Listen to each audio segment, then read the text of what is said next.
Bonjour à tous, je suis un des enfants de Nemwana Nsemi. Aujourd'hui, je décide de prendre la parole au nom de mes frères et sœurs et de moi-même pour remettre une seule chose à sa place.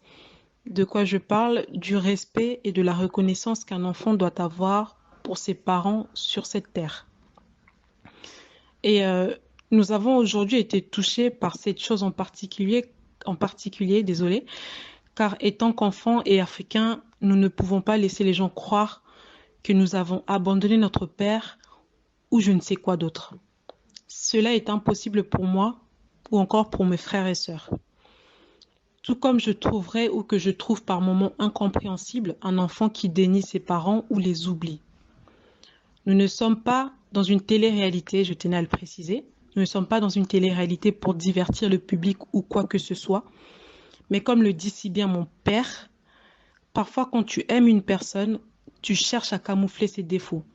Cependant, parfois, tu es obligé de dire la vérité sur cette personne, car si tu ne le fais pas, c'est toi qui vas couler. De quoi je parle? De qui je parle? Je parle ici de Yaya Lubondo, qui a aujourd'hui touché une corde, je peux le dire, sensible, qui est la famille. Je me dois de parler sur des choses qui sont familiales pour défendre ma propre personne ainsi que mes frères et sœurs. Vous savez, le voleur ne vient que pour dérober, égorger et détruire. Cette femme est venue trouver une famille solide, joviale, sereine, tout ce que vous voulez, et par envie, elle a utilisé sa ruse pour écarter notre mère du mariage afin de bénéficier de tous les avantages matériels qu'avait notre père. Aujourd'hui, ses aspirations ne rencontrent pas la réalité sur le terrain et elle commence à chercher des boucs émissaires. Le mariage, mais c'est quoi le mariage? C'est pour le meilleur et pour le pire, comme on dit. Elle doit savoir endurer parce qu'elle l'a voulu. Un couple ne se construit pas en 2 jours. Je pense que beaucoup de personnes qui sont aujourd'hui en train d'écouter cet audio ou cette vidéo seront d'accord avec moi. Un couple naît, se construit, fait des projets d'avenir ensemble, ont des enfants et tout ce qui s'ensuit. Elle a détruit ce que ma mère avait enduré et construit avec mon père pendant 35 ans de mariage pour des intérêts égoïstes. J'ai envie de dire, qui cherche trouve et qui trouve supporte. Cette femme n'est auprès de mon père que pour son argent. Et ça, je tiens à le dire, elle n'est auprès de mon père que pour son argent. Et tout ce qu'elle dit dans cette vidéo montre son vrai visage et la jalousie qu'elle a contre nous les enfants et notre mère.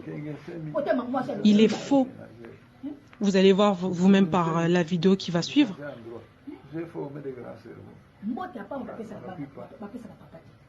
Banda wuta kuna papa mwana moko longa kuna ya kotala ta papa na bango ya ko suluger papa na bango papa ndenge nini ko sala subo te ko pesa papa no conseil même moi elamba oya ko même papa na bino eloko te elenga mpo ine mdala ki sitata oyo soka lati moi elamba elenga. Les Congolais ont croisé les bras, les Congolais ont croisé les bras. J'ai fêté mon anniversaire, aucun cadeau, il n'y a que mes enfants qui m'ont donné les cadeaux, pas de Bacon. Et il est faux et archi faux que nous avons abandonné notre père ou pris parti pour qui que ce soit. Et ça, on tenait vraiment à le préciser. Il est faux et archi faux que nous avons abandonné notre père. Vous avez vu la vidéo, vous pouvez vous-même en juger. Les parents sont des dieux sur terre, comme on dit en Afrique. Nous leur devons du respect et de la reconnaissance. Point. Point.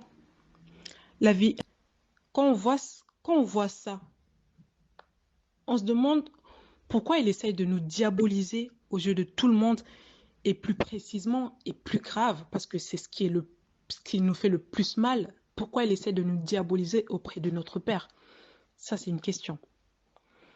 Notre petite sœur et mon petit frère, ceux qui sont au Congo, à Kinshasa, font le tour à l'hôpital pour voir notre papa pratiquement tous les jours. Et on ne les laisse pas entrer. Nous avons même écrit une lettre pour lui et on a refusé de la lui donner, à notre grande surprise. Mais aujourd'hui, en me réveillant, par étonnement, je vois qu'il y a une vidéo qui circule comme quoi notre père et Yaya Lubondo se font interviewer, alors qu'on refuse à son propre sang d'entrer. Comment est-ce que vous expliquez cela? Pourquoi laisser une personne ayant des problèmes se faire interviewer de la sorte, sachant qu'elle n'est peut-être pas apte à reconnaître et savoir ce qu'elle est en train de dire sur le moment? Pourquoi faire interviewer une personne alors que ses propres enfants n'ont pas le droit d'entrer? Voilà, c'est le message que nous tenions à faire passer aujourd'hui. Et nous envoyons également nos condoléances aux familles qui ont perdu des membres proches de leur famille. Voilà. Merci à vous. Au revoir.